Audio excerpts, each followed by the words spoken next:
Des gens me demandent qui est Ibrahim Traoré. Je vais vous le dire.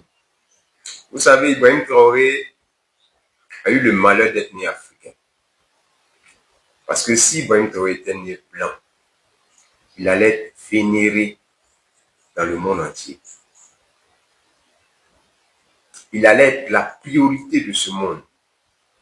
Il allait être au rang de Poutine. J'entends des activistes dire que Ibrahim Traoré est un fou.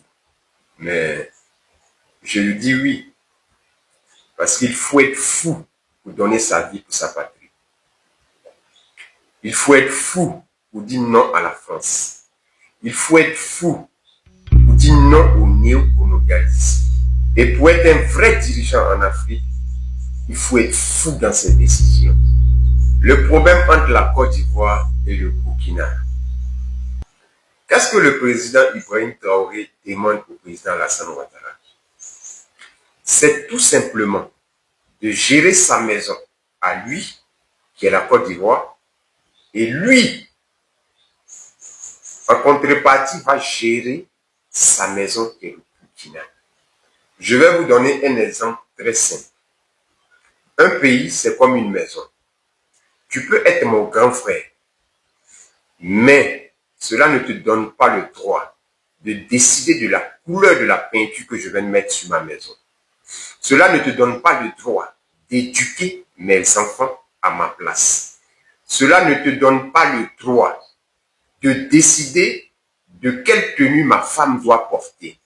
Cela ne te donne pas le droit de décider de la nourriture que nous devons manger le lundi, le mardi et le mercredi. C'est simple. Vous savez, dans la vie, nous vivons d'une expérience vécue ou d'une expérience vécue par une autre personne. Vous savez, le président Ibrahim Traoré est la réincarnation du président Thomas Sankara. Nous savons tous que la chute du président Thomas Sankara a été causée par qui et par quel pays. Mais est-ce que vous vous êtes demandé une fois, la perte de Thomas Sankara a causé combien d'années de retard au Burkina Faso? Le Burkina a perdu plus de 35 ans de retard à cause de la perte de ce grand homme. Imaginez-vous dans le passé, si quelqu'un nous avait arraché le président Houphouët-Boigny, combien d'années de retard la Côte d'Ivoire allait perdre? D'accord, sur ce, on ne guérit pas une plaie en la tapant, mais on guérit une plaie en l'aidant à guérir.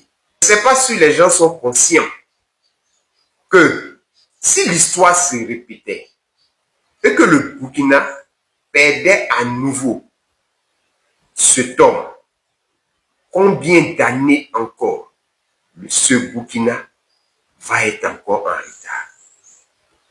Pendant combien de décennies encore ce pays sera en retard? Donc, selon moi, le président Ibrahim Traoré a raison d'attaquer le mal par la racine. Parce qu'il ne veut pas que l'histoire se répète. C'est aussi simple que ça. Ça te plaît, tu gères. Ça ne te plaît pas, tu laisses tomber.